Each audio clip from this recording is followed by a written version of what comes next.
समावेशी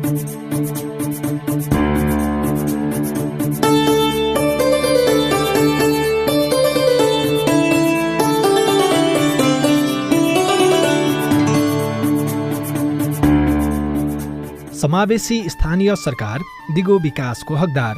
हाम्रो पालिका राम्रो पालिका। नमस्कार, रेडियो कार्यक्रम हाम्रो पालिकामा तपाईंलाई स्वागत छ। म उषा तामाङ अनि म अविनाश आचार्य। CIN मार्फत सामुदायिक रेडियोबाट देशैभरि CINखबर.com र मोबाइल एप CINमा पनि चाहेको बेला विश्वभरि नै कार्यक्रम हाम्रो पालिका सुन्न सकिन्छ। अस्ट्रेलिया सरकार र द एसिया फाउन्डेसनको साझेदारीमा सञ्चालित स्थानीय सरकार सबलीकरण कार्यक्रम अन्तर्गत तयार पारिएको रेडियो कार्यक्रम हाम्रो पालिका CINले उत्पादन तथा प्रसारण गरिरहेको छ। कार्यक्रम मुख्यतः 7 प्रदेशका 7 नगरपालिकामा केन्द्रित हुँदै आएको छ। निश्चित नगरपालिकामा केन्द्रित भए पनि विषय भने अरू स्थानीय तह नागरिक सरोकारवाला निकायका लागि पनि प्रेरणा, सूचना र जानकारीमूलक बनाउने कोसिस गर्छौं। स्थानीय सरकारले गरेका वित्त व्यवस्थापन, सूचनाको हक कार्यान्वयन, नागरिकको समृद्धि र सजिलोका लागि भए गरेका राम्रा अभ्यास र सुधार गर्नुपर्ने पक्षका बारेमा कार्यक्रम हाम्रो पालिकामा विभिन्न सामग्री सुन्नुहुनेछ। कार्यक्रम हाम्रो पालिकाको अघिल्लो हप्ताको भागमा सुशासन, पारदर्शिता र पालिकावासीको समृद्धिका लागि सूचना लिने अनि दिने अभ्यासको प्रभाव र चुनौतीका बारेमा विभिन्न सामग्री प्रस्तुत गरेका थियौं। सरकारी र सार्वजनिक निकायको सूचना दिने व्यक्तिको पेशागत सुरक्षाका लागि राष्ट्रिय सूचना आयोगले सुरु गरेको अभियानका बारेमा प्रमुख सूचना आयुक्त महेन्द्रमान गुरुङसँगको कुराकानी पनि सुन्नुभएको थियो। कार्यक्रम हाम्रो पालिकाको आजको अङ्कमा विकास निर्माण र सुशासनको क्षेत्रमा पारदर्शी हुने पालिकाहरूको अभ्यास, कार्य सम्पादनलाई राम्रो ढङ्गबाट अन गर्न सक्दैनौँ, त्यसैले जानकारी राख्नु राम्रो कुरा हो। जानकारी भएन भने हाम्रा काम कारबाहीहरू अपुरो अधुरो रहन्छन्। आफ्नो पालिकाको खर्च र गतिविधिमा नागरिक निगरानी हुनुको फाइदा, चासो राख्नुभयो भने किन नम्बर कमायो, यसमा पालिकाको कमजोरी छ भनेर चाहिँ कमेन्ट गर्ने ठाउँ हुन्छ, देख्न सकिने ठाउँ हुन्छ र पालिकाले पनि सुधार गर्नुपर्ने ठाउँहरू हुन्छन्। र वित्तीय सुशासनका लागि जोखिम मूल्याङ्कन कार्यविधि कार्यान्वयनमा जिल्ला समन्वय समितिको भूमिका। कागजपत्रहरू अपलोड गर्नुहुन्छ अनि हामीले हेरेर अनि स्वीकृत गर्ने, अब कागजपत्र केही पुगेको छैन अपलोड गर्न अनुरोध गर्ने, अनि त्यस्तै गरेर गरेका छौँ। स्थानीय तह वित्तीय सुशासन जोखिम मूल्याङ्कन कार्यविधि 2077, यसको कार्यान्वयन प्रक्रिया र सच्याउनु पर्ने पक्षका बारेमा हामी आजको कार्यक्रममा केन्द्रित हुनेछौँ। स्थानीय तहको वित्तीय प्रणाली व्यवस्थित, पारदर्शी, विधिसम्मत र प्रभावकारी बनाउने बारेमा संघीय मामिला तथा सामान्य प्रशासन मन्त्रालयले विभिन्न अभ्यास गरिरहेको छ। वित्त व्यवस्थापनका सम्भावित जोखिम क्षेत्रहरूको पहिचान र यसको लेखाजोखा गर्ने उद्देश्यले मन्त्रालयले स्थानीय तह वित्तीय सुशासन जोखिम मूल्याङ्कन कार्यविधि 2077 जारी गरेको छ। यो कार्यविधिको बारेमा जोखिम मूल्याङ्कनका आधारमा स्थानीय तहको कार्यप्रक्रिया, नतिजा र वित्तीय अनुशासनलाई मुख्य सूचक मानिएको छ, जसमा प्रक्रियाका लागि 53, नतिजाका लागि 13 र वित्तीय अनुशासनका लागि 34 अङ्कभार तोकिएको छ। स्थानीय तह वित्तीय सुशासन जोखिम मूल्याङ्कन कार्यविधि 2077 का बारेमा नागरिकले जानकारी राख्न किन आवश्यक छ? कार्यक्रम हाम्रो पालिकाको सुरुमा झापाको दमक र सुर्खेतको वीरेन्द्रनगर नगरपालिकाका कर्मचारीहरूको विचार सुनौ। नमस्कार, म योगेश भट्टराई, दमक नगरपालिकाको आन्तरिक लेखा परीक्षण शाखा प्रमुख। कुनै पनि स्थानीय तहको योजना, बजेट तथा कार्यक्रम व्यवस्थापनको कुरा, कार्यान्वयन क्षमता तथा व्यवस्थापनको कुरा, लेखाङ्कन तथा प्रतिवेदनका कुराहरू, अनुगमन, मूल्याङ्कन र लेखा परीक्षणका विषयवस्तुहरू र राजस्व व्यवस्थापन जस्ता महत्त्वपूर्ण विषयहरू समेटिएको हुँदाखेरि यो विषयको बारेमा जानकारी हुन आवश्यक छ। मेरो नाम समीर चुडाल, दमक नगरपालिकामा सूचना प्रविधि अधिकृतको रूपमा कार्यरत छु र यो स्थानीय तह वित्तीय सुशासन जोखिम मूल्याङ्कन भनेको चाहिँ लेखाले बुझाउनु पर्ने केन्द्रीय स्तरमा अथवा मन्त्रालयमा विवरणहरू समयमा बुझाउँछ बुझाउँदैनदेखि लिएर नगरपालिकाले गरेका काममा अनुगमन, मूल्याङ्कन, लेखा परीक्षण कतिको भइरहेछ, राजस्व व्यवस्थापनमा पालिकाले गरेका कुराहरू चाहिँ यसमा समेटिएका हुन्छन्। विभिन्न इन्डिकेटरहरू राखिएको छ। यो इन्डिकेटरको आधारमा मार्किङ हुन्छ पालिकाको। त्यसले गर्दाखेरि यदि पालिकाले आफूले गर्नुपर्ने काम समयमै गरेको छ भने यी इन्डिकेटरहरू फुलफिल हुन्छन् र राम्रो अङ्क पाउँछ। पालिका चाहिँ ट्रान्सप्यारेन्ट छ कि छैन, जुन दिनुपर्ने सेवा सुविधा अथवा आफूले गर्नुपर्ने काम कर्तव्यहरू चाहिँ समयमा गरिरहेको छ छैन भन्ने कुराहरूको चाहिँ यो मेजरमेन्ट हो। त्यही भएर आम पब्लिकले यसको बारेमा चासो राख्नुभयो भने किन नम्बर कमायो, यसमा पालिकाको कमजोरी छ भनेर चाहिँ कमेन्ट गर्ने ठाउँ हुन्छ, देख्न सकिने ठाउँ हुन्छ र पालिकाले पनि सुधार गर्नुपर्ने ठाउँहरू हुन्छन्। म नरहरि तिवारी वीरेन्द्रनगर नगरपालिकाको प्रमुख प्रशासनिक अधिकृत। वित्तीय हिसाबले हाम्रा खर्च प्रणालीहरू हामीले कसरी गरिरहेका छौं, हाम्रो राजस्व उठाउने क्षमताको स्तर के छ, आर्थिक कार्यविधि ऐन कानून अनुसार हामीले खर्च गरेका छौं कि छैनौं, वित्तीय क्षमताको अवस्था के छ, हामीले जोखिम कस्ता खालका जोखिमहरू अवलम्बन गरिरहेका छौं, खर्चहरू हामीले गरेका कामहरूको यसले चाहिँ जनतामा कस्ता खालका चाहिँ तपाईको प्रभाव पार्यो, अनि यसमा चाहिँ तपाईको वित्तीय सुशासनको अवस्था के छ भन्ने कुराको यथार्थ चित्रण दिने भएको हुनाले नगरवासीले थाहा पाउनु पर्ने कुरा हो। यो करबाट हाम्रा पालिकाहरू, हाम्रा चाहिँ तपाईको चाहिँ निकायहरू चल्ने भएको हुनाले हाम्रो खर्च प्रणाली, हाम्रो आर्थिक कार्य प्रणाली कसरी चलिरहेको छ त, हामी कस्तो अवस्थामा छौं, राम्रो एकदम चाहिँ अवस्थामा छौं कि अथवा हाम्रो स्थिति ठिकै खालको छ कि, त्यसको चाहिँ यसले ग्रेडिङ गर्छ। म चाहिँ ज्योति केसी, म चाहिँ वीरेन्द्रनगर नगरपालिकाको सहकारी तथा समाज कल्याण शाखामा कार्यरत छु। नागरिकले थाहा पाउने कुराहरू भयो, नगरपालिकाले गरेको कामहरू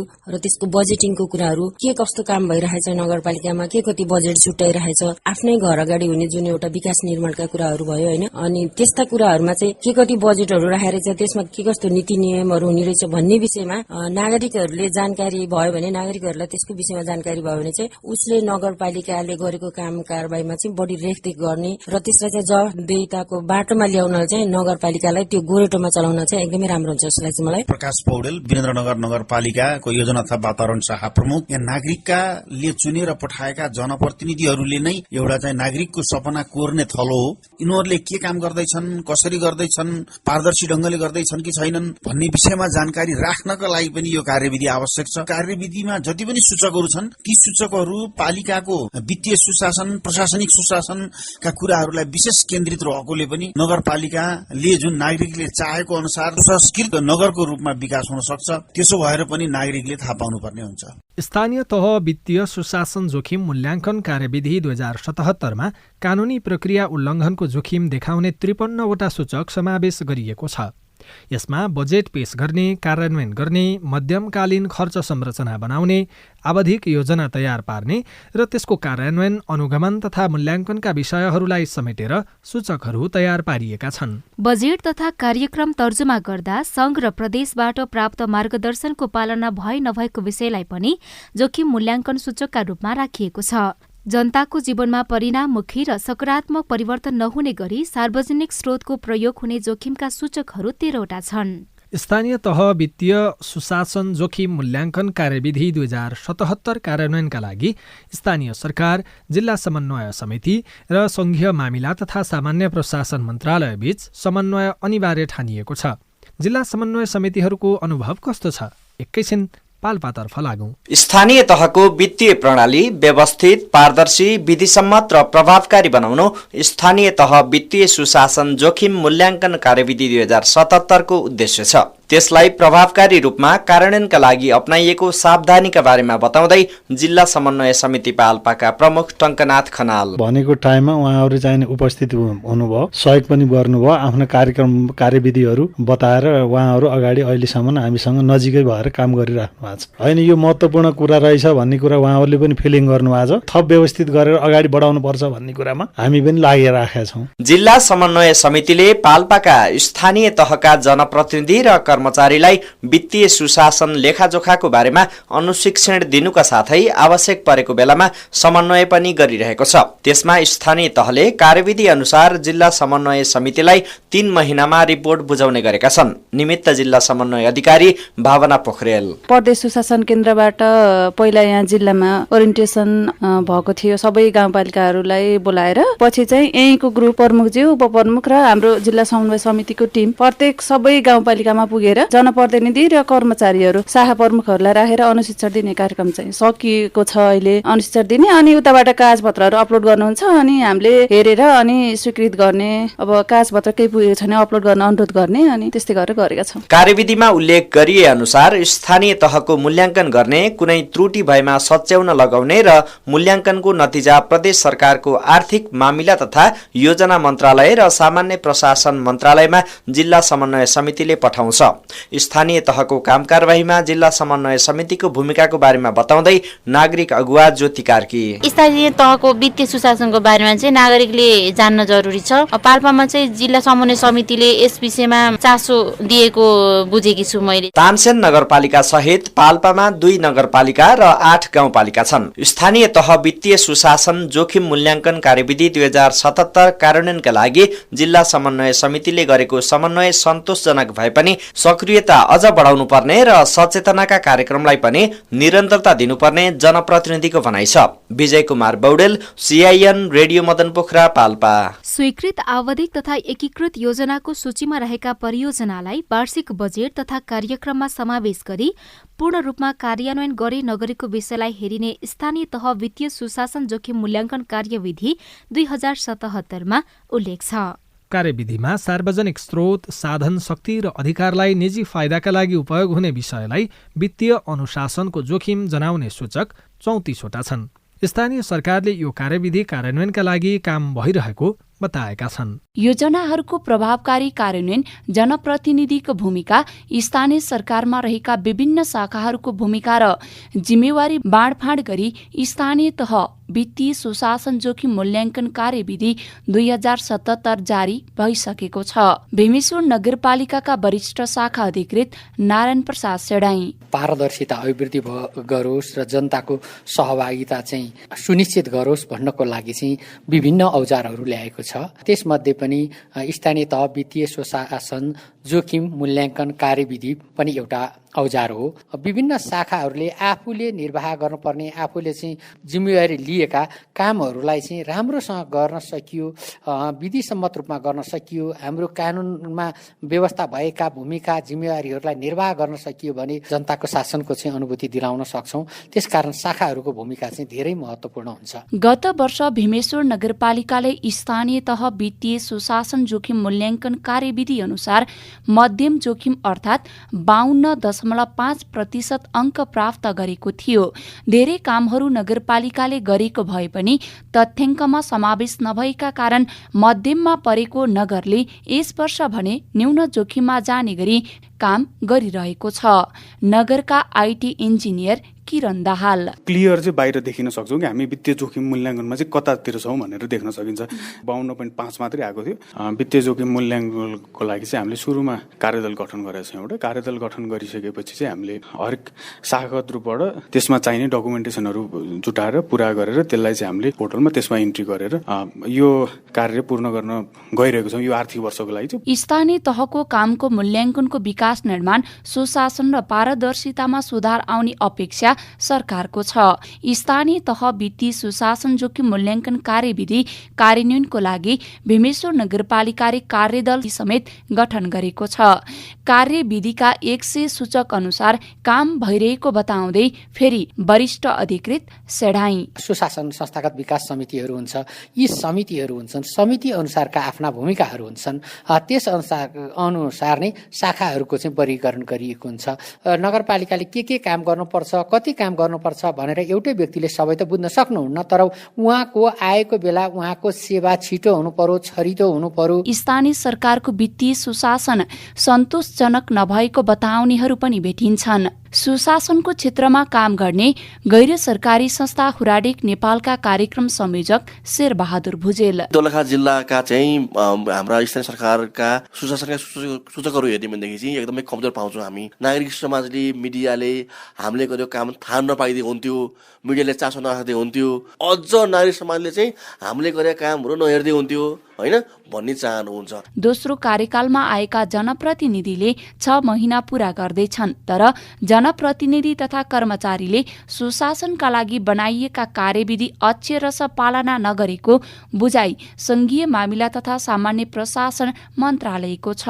बुना घिमिरे, CIN रेडियो सैलुङ, दोलखा। स्थानीय तहले राजस्व परिचालन र खर्च गर्दा गाउँसभा वा नगरसभाबाट पारित आर्थिक ऐन विनियोजन ऐन तथा वार्षिक बजेट तथा कार्यक्रमको सीमाभित्र रही खर्च गर्नुपर्ने, वित्तीय समानीकरण अनुदानको रकम प्रशासनिक खर्चमा उपयोग नभएको विषयलाई पनि सूचकका रूपमा राखिएको छ। सुशासन र पारदर्शिता कायम गर्नका लागि सरकारले स्थानीय तह वित्तीय सुशासन जोखिम मूल्याङ्कन कार्यविधि 2077 कोसे ढुङ्गा साबित हुने बताइरहँदा धनुषाको मिथिला नगरपालिकाका बासिन्दा पनि आर्थिक पाटोमा सच्याउनु पर्ने धेरै काम बाँकी रहेको बताउँछन्। नमस्कार, म शिवकुमार सिंह, हिमालय युवा क्लबको सचिव, मिथिला नगरपालिकाबाट बोल्दैछु। हामीले तिरेको पैसाबाट हाम्रो गाउँपालिका र नगरपालिकामा पैसा आइरहेको छ, जसलाई सदुपयोग गर्नको लागि जनतालाई पैसा आर्थिक कारोबार सम्बन्धमा सचेतना जागरण गर्नुपर्ने अति आवश्यक देखिएको छ। सुशासन ऐनको कुरा चलेको देखिन्छ तर व्यवहारमा देखिरहेको छैन, जसले गर्दा जनताहरूलाई भ्रममा पारेर राजनीतिक कर्मीहरू र टाठा बाठाहरूले आर्थिक कारोबारहरू हुनुपर्ने जस्तो कामकाज नगरिकन पैसाहरू कसरी पकेटसम्म आउन सकिन्छ भन्नेतिर पनि चाँजो पाँजो मिलाउने कामहरू भयो गरेको देखिन्छ। यसलाई पनि हामीले नियन्त्रण गर्नको लागि जुन कार्यविधिहरू बनेको छ त्यो कार्यविधिहरूलाई व्यवहारिक रूपमा प्रयोगमा ल्याउनु पर्छ। मेरो नाम सरस्वती महतो हो, मिथिला नगरपालिकाबाट बोल्दैछु म। विकासका योजनाहरू कार्यान्वयन हुनुपर्छ, सेटिङका आधारमा हुने कामहरू बन्द गर्नुपर्छ। म मिथिला उद्योग वाणिज्य संघको उपाध्यक्ष सन्तोष कुमार महतो। आर्थिक चलखेलहरू भइरहेको छ, कर्मचारी, नेता, जनप्रतिनिधिको सेटिङमा सम्पूर्णको रोहबरमा र हामी मिथिला नगरपालिका जनता नागरिक सचेत हुनु पर्यो र सचेत गराउनु पर्यो। म देवराज घिमिरे, मिथिला नगरपालिका वडा नम्बर 6 को बासिन्दा। दारिगिङ एउटा संस्था छ, संस्थाको 2 नम्बर प्रदेशको म संयोजक हो। नगरपालिकामा भ्रष्टाचार रोक्नलाई स्थानीय तह र यो जनतासँग सम्मिलन नहुने कारणले नै गर्दाखेरि भ्रष्टाचार एकदम मौलाउँदै गएको छ। भ्रष्टाचारलाई रोक्नलाई चाहिँ जनताहरूले पनि स्थानीय बासिन्दाहरूले पनि खबरदारी गर्नुपर्छ। बजेटहरू पास गर्ने बेलामा कमिसनको खेल हुन्छ, त्यति बेला पनि स्थानीयहरूले रोक्नुपर्छ। नागरिक आफै सचेत हुने हो भने पनि अनियमितता, विकृति भए स्थानीय तहबाट हटाउन सहयोगी भूमिका हुन्छ। स्थानीय तह वित्तीय सुशासन जोखिम मूल्याङ्कन कार्यविधि 2077 वित्तीय जोखिम मूल्याङ्कनका 100 वटा सूचक छन् भने प्रतिसूचक 1 अङ्कभार तोकिएको छ। 6 वा छैनका आधारमा 0.5 देखि 1 अङ्कसम्म दिइने कार्यविधिमा उल्लेख छ। यो कार्यविधिको बारेमा 753 वटै स्थानीय सरकार, जनप्रतिनिधि, सरकारवाला निकाय सजग हुन जरुरी छ। कैलालीको टिकापुर नगरपालिकाले कार्यविधिको कार्यान्वयन र सुशासनका लागि के गर्दैछ? एकैछिन नगर उपप्रमुख खडक बहादुर शाहलाई सुनाऊ। यो विषय अनौपचारिक रूपमा र विभिन्न सन्दर्भ सामग्रीका हिसाबले विभिन्न सन्दर्भमा यी कुराहरू हुने नै गरेका छन्। गत विगतमा पनि एउटा प्र्याक्टिस, एउटा थिति बसेकै छ। त्यसलाई अझ परिष्कृत गर्ने सन्दर्भमा, अझै प्रभावकारी ढङ्गले अगाडि बढाउने सन्दर्भमा हामी त्यसलाई अन गरि नै राखेका छौँ। सूत्र प्रणाली, बैंकिङ भुक्तानी, ई टेन्डर, लेखा परीक्षण, अनुगमन भुक्तानी समिति, शाखागत निगरानी, वित्तीय साक्षरता, वडागत राजस्व सङ्कलन, समयमै ब्याङ्क दाखिला गर्ने प्रयास, योजना छनौट प्रणाली, बजेट प्रस्तुत, सभाको स्वीकृति, योजना बजेटको सार्वजनिकरण, ई पेमेन्ट लगायतका जुन कुराहरू छन्, यसमा अधिकांश भन्दा पनि धेरैभन्दा धेरै बुँदाहरू कार्यान्वयन भइसकेकै अवस्था हो र यो अब ई पेमेन्टको कुरादेखि एकाध चाहिँ कुराहरू हामी त्यो प्रयासमा छौँ। स्थानीय तह वित्तीय सुशासन जोखिम मूल्याङ्कन कार्यविधि जो छ, यसको बारेमा जनप्रतिनिधिहरू जानकार हुन कतिको आवश्यकता देखिन्छ? जानकार त हुनै पर्दछ। कुनै विषयको विज्ञता, कुनै विषयको जानकारी बिना हामीले हाम्रो कार्य सम्पादनलाई राम्रो ढङ्गबाट अन गर्न सक्दैनौँ। त्यसैले जानकारी राख्नु राम्रो कुरा हो। जानकारी भएन भने हाम्रा काम कारबाहीहरू अपुरो अधुरो रहन्छन्। एउटा जनप्रतिनिधि मात्र नभएर सबैले सबै कुराको जानकारी राख्दा राम्रै हुन्छ। यति बेला रेडियो कार्यक्रम हाम्रो पालिका सुन्दै हुनुहुन्छ। सामुदायिक सूचना नेटवर्क CIN ले उत्पादन तथा प्रसारण गरिरहेको कार्यक्रम हाम्रो पालिकाको आजको अङ्कमा हामी स्थानीय तह वित्तीय सुशासन जोखिम मूल्याङ्कन कार्यविधि 2077 कार्यान्वयनको अवस्थाका बारेमा चर्चा गरिरहेका छौं। तपाईको स्थानीय तहले गरेको काम कारबाही तपाईलाई कस्तो लागिरहेको छ? मनमा लागेका कुरा सुनाउन मन छ भने 01 52 60 646 मा फोन गरेर आफ्नो कुरा राख्न सक्नुहुनेछ। स्थानीय तहको कामकारबाहीका बारेमा साझा खबर @gmail.com वा हाम्रो फेसबुक पेज CIN खबर, ट्विटर ह्यान्डल @CIN खबरमा पनि लेख्न सक्नुहुन्छ। कार्यक्रम हाम्रो पालिकामा अब स्थानीय तह वित्तीय सुशासन जोखिम मूल्याङ्कन कार्यविधि 2077 कार्यान्वयन गर्दाको सफल अभ्यास र चुनौतीका बारेमा छलफल गरौं। 2077 साल चैत 31 मा स्वीकृत भएको स्थानीय तह वित्तीय सुशासन जोखिम मूल्याङ्कन कार्यविधि 2077 लागू भएपछि सकारात्मक प्रभाव, सुधार गर्नुपर्ने पक्ष के छन्? साथी लील प्रकाश चन्दले संघीय मामिला तथा सामान्य प्रशासन मन्त्रालयका उपसचिव, स्थानीय तह क्षमता विकास शाखा प्रमुख चिरञ्जीवी तिमसिनासँग कुराकानी गर्नुभएको छ। वित्तीय सुशासन जोखिम मूल्याङ्कन कार्यविधिका पनि केही पक्षहरू छन्।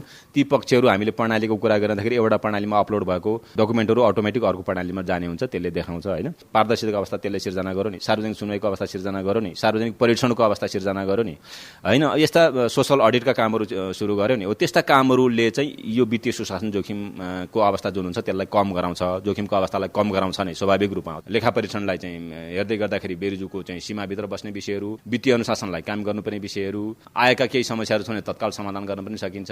नत्र कारण खोलेर यो अवस्था भयो निर्णय गरेर त्यसलाई कार्यविधि बनाएर कानुन बनाएर काम गर्नुपर्ने अवस्था पनि त्यसले जनाउँछ, त्यो काम पनि हुन्छ। त्यसकारण ती भएका कामहरू चाहिँ यही फ्रेमवर्कभित्र हुन्छन् र यसले चाहिँ एउटा चाहिँ नतिजा दिन्छ भनेर यो सुरु गरिएको हो। निश्चित प्रयोजनमा खर्च हुने भनिएको हुन्छ र यसरी खर्च गर्दाखेरि त्यो प्रक्रियाको पालना गर्नुपर्ने भनिएको हुन्छ र त्यो प्रक्रियालाई पनि सही ढङ्गले पालन गरेर उचित व्यवस्थापन गर्नुपर्ने भनेर तोकिएको हुन्छ। अर्थात् हाम्रो ऐन कानुनले त्यसलाई परिलक्षित गरेको हुन्छ, सुशासनको फ्रेमवर्कभित्र त्यसलाई परिलक्षित गरिएको हुन्छ। भ्रष्टाचार जन्य क्रियाकलापहरूबाट पनि भइरहेको छ कि छैन भनेर हेर्ने आँखा चाहिँ बाट चाहिँ यो जोखिम मूल्याङ्कन कार्यविधि निर्माण भएको छ र यसले तिनलाई नियन्त्रण गर्ने, उन्मूलन गर्ने र कतिपय कुराहरू चाहिँ न्यूनीकरण गर्ने विषयहरूलाई चाहिँ यसले जोडेको छ। 5वटा पिलरका 3वटा आँखाबाट नतिजा हेर्ने भएको हुनाले प्रक्रिया सही ढङ्गले पालना गरेन, नतिजा आउनुपर्ने कस्तो खालको नतिजा हो आयो कि आएन र वित्तीय अनुशासनको सीमाभित्र बसेर गरिएको छ कि छैन, यी 3वटा विषयलाई चाहिँ हेर्छ। कहाँ हेर्छ भन्दाखेरि योजना बनाउँदै गर्दाखेरि हुन्छ, बजेट बनाउँदै गर्दा हेर्छ, कार्यान्वयन गर्दै गर्दाखेरि हेर्छ,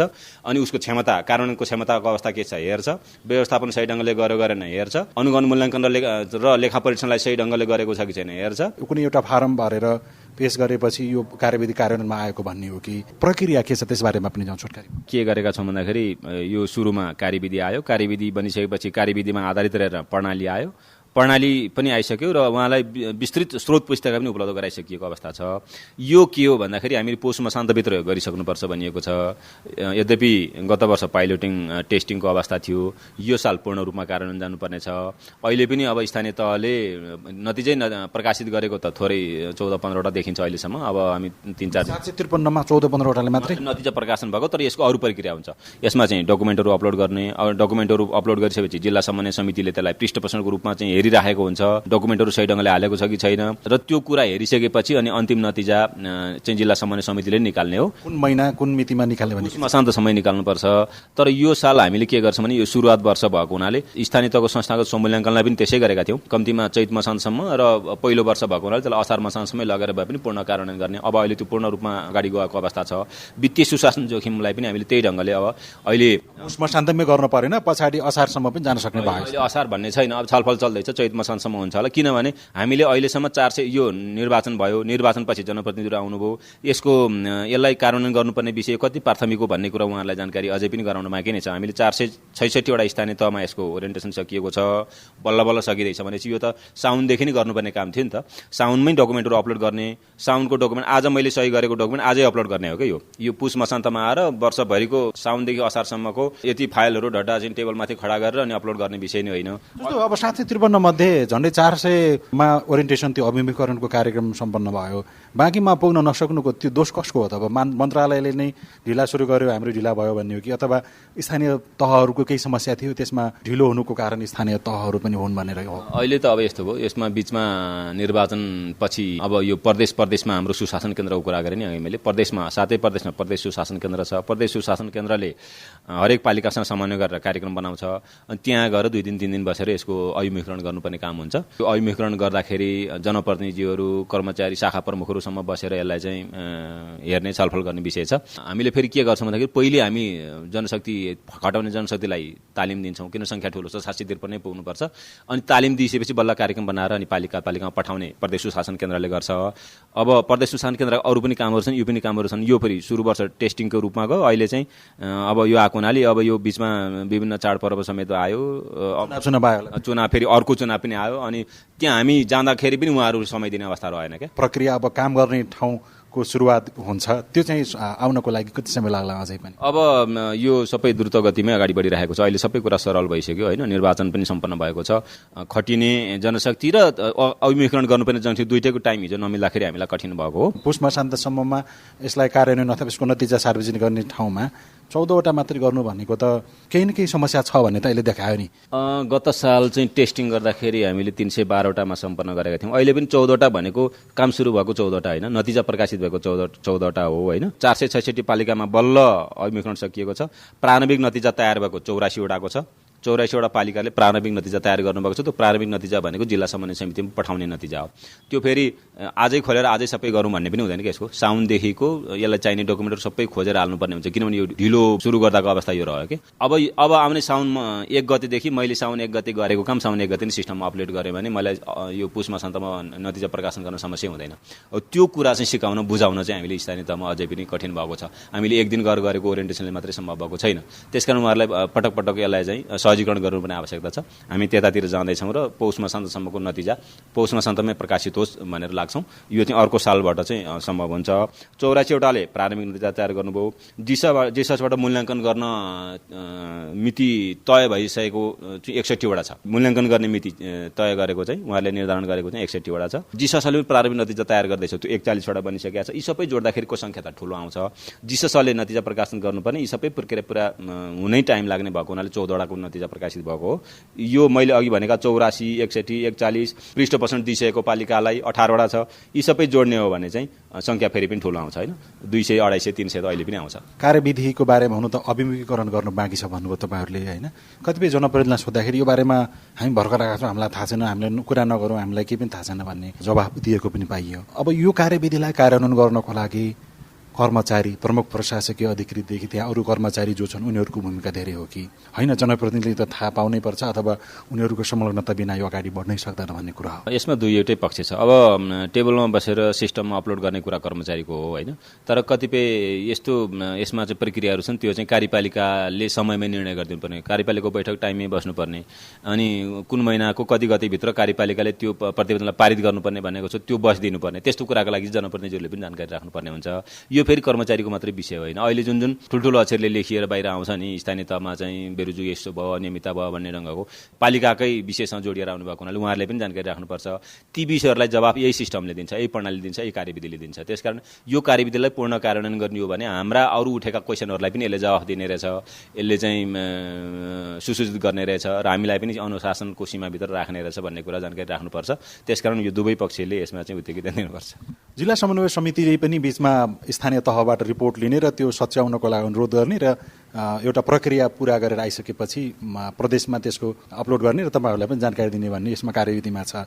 यो 3-4 पक्ष संलग्न हुँदाखेरि कतै त्यो अझ लामो हुन गयो कि बाटो भन्ने, अथवा एउटाले राम्रो गर्यो तर अरू कुनै ठाउँबाट कुनै पक्षबाट कमजोर भयो भने त्यो दोष फेरि सबैले बोक्नुपर्ने स्थिति, यस्तो अन्यल जस्तो केही हो कि होइन? जस्तो स्थानीय तह र यो गर्ने जिल्ला समन्वय समितिले हो मूल्याङ्कन गर्ने काम, तर अपलोड गर्ने काम चाहिँ स्थानीय तहले हो। स्थानीय तहले आफ्नो सबै डकुमेन्टहरू अपलोड गरिदियो भने जिल्ला समन्वय समितिले त्यसलाई हेर्छ थोरोली, अनि पृष्ठपोषण दिन्छ र अन्तिम नतिजा उसैले प्रकाशित गर्छ। प्रदेश र सङ्घमा त जानकारी मात्रै आउने हो, जिल्ला समन्वय समितिले सिस्टमबाटै पठाउने हो, कुनै डकुमेन्ट बोकेर पठाउने पनि होइन। त्यसका आधारमा सङ्घ र प्रदेशले फेरि आफ्ना आफ्ना कामहरू स्थानीय तहका लागि कुन पक्षमा काहीँ कमजोरी देखिएको छ भने त्यसलाई सघाउन, त्यसलाई चाहिँ अपडेट गर्न चाहिँ स्थानीय तहले र प्रदेश सरकारले त्यसलाई चाहिँ कार्यक्रम बनाउनुहुन्छ। यो गर्ने जम्मा जिल्ला जिल्ला समन्वय समितिले हो, अपलोड गर्ने काम जति स्थानीय तहले गर्ने हो। आफ्नो काम आफूले गरेको काम आफूले सिस्टममा अपलोड गरिदिनु भयो भने जिल्ला समितिले मूल्याङ्कन तुरुन्तै गरिहाल्छ, क्वेसनको विषय नै छैन। यहाँ धेरैवटा निकायहरू इन्भल्भ भएर झन् जिगज्याग हुने भन्ने विषय यसमा छैन। स्थानीय तह वित्तीय सुशासन जोखिम मूल्याङ्कन कार्यविधि 2077 अनुसार पुस मसान्तसम्म अन्तिम नतिजा सार्वजनिक भइसक्नुपर्ने भए पनि कार्यान्वयनको चरणमै रहेका कारण नतिजा सार्वजनिक गर्ने मिति केही महिना पछि सार्ने तयारी भइरहेको संघीय मामिला तथा सामान्य प्रशासन मन्त्रालयका उपसचिव स्थानीय तह क्षमता विकास शाखा प्रमुख चिरञ्जीवी तिमसिनाले जानकारी दिनुभयो। स्थानीय तह वित्तीय सुशासन जोखिम मूल्याङ्कन कार्यविधि 2077 कार्यान्वयनका लागि जिल्ला समन्वय समितिको भूमिका सकारात्मक भए पनि समन्वयमा अझ धेरै ध्यान दिनुपर्ने जनप्रतिनिधिहरूको भनाइ छ। वित्तीय जोखिम मूल्याङ्कनका 100 सूचक छन् भने प्रतिसूचक 1 अङ्कभार तोकिएको छ। 6 वा छैनका आधारमा 0.5 देखि 1 अङ्कसम्म दिइने स्थानीय तह वित्तीय सुशासन जोखिम मूल्याङ्कन कार्यविधिमा भनिएको छ। यिनै सार समेटिएका विभिन्न सामग्रीसँगै तपाईँ हाम्रै घर दैलोका स्थानीय सरकारको बारेमा छलफल गर्ने रेडियो कार्यक्रम हाम्रो पालिकाको आजको अङ्कबाट भने विदा लिने समय भएको छ। तपाईलाई तपाईको पालिकासँग केही सोध्न, भन्न, जान्न, बुझ्न अथवा समस्या सुनाउन मन छ भने टेलिफोन नम्बर 01-5260-646 मा फोन गरेर दिइएको निर्देशन अनुसार रेकर्ड गराउन सक्नुहुनेछ। फेसबुक पेज CIN खबर, ट्विटर ह्यान्डल @CIN खबरमा पनि लेख्न सक्नुहुनेछ। प्राविधिक साथी सुभाष पन्तलाई धन्यवाद। रेडियो कार्यक्रम हाम्रो पालिकाको आजको अङ्कबाट सहकर्मी साथीहरू ईश्वर साउद, विजय बौडेल, बुना घिमिरे, विनोद महतो, राजु पोखरेल सहित हामी सबै विदा भयौं। नमस्कार।